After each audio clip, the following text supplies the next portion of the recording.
Ar-Rahmanir Rahim, Maliki Yaumiddin.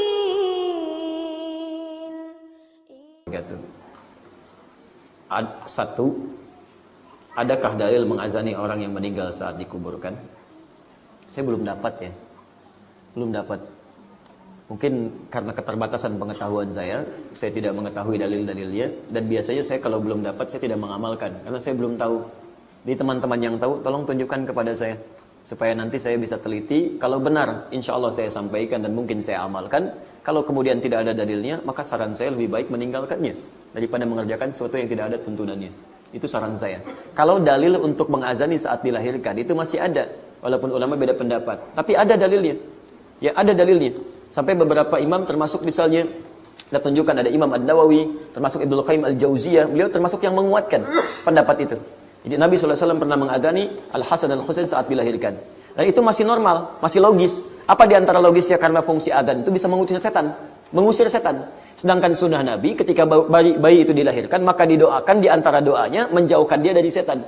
Allahumma inni a'udzubika bikalimatika tammah min kulli syaitanin wa hammah. Kan?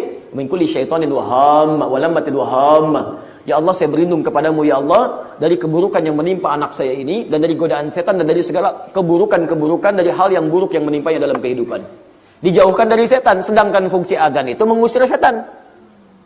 Coba lihat di Abu Dawud nomor hadis 666. Idza udzina, kalau adzan dikumandangkan, fafarra syaitanu wa alaihi dhurat, maka setan itu lari sambil terbirit-birit. Jadi kalau adzan berkumandang, setan lari. Makanya antum punya teman non muslim jalan, adzan berkumandang, itu non muslim bisa ingatkan, Pak, apa enggak salat dulu? Sudah adzan. Karena setannya enggak ada. Fa idza tuwiba, kalau adzan selesai dikumandangkan, ada setan balik lagi menggoda orang lain. Makanya orang Islam bisa jawab, tenang, baru adzan, belum qomat. Setan balik lagi.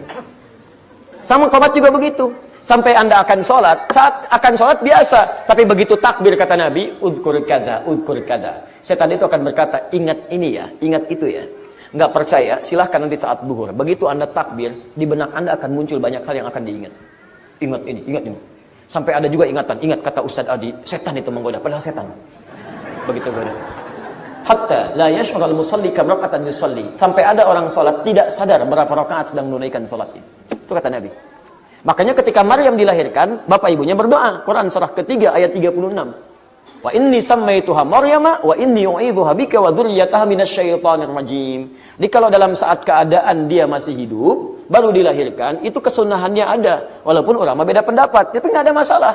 Anda mau ngamalkan silakan, tidak juga nggak ada masalah. Karena fungsi adzan itu satu mengusir setan, kedua memanggil orang sholat.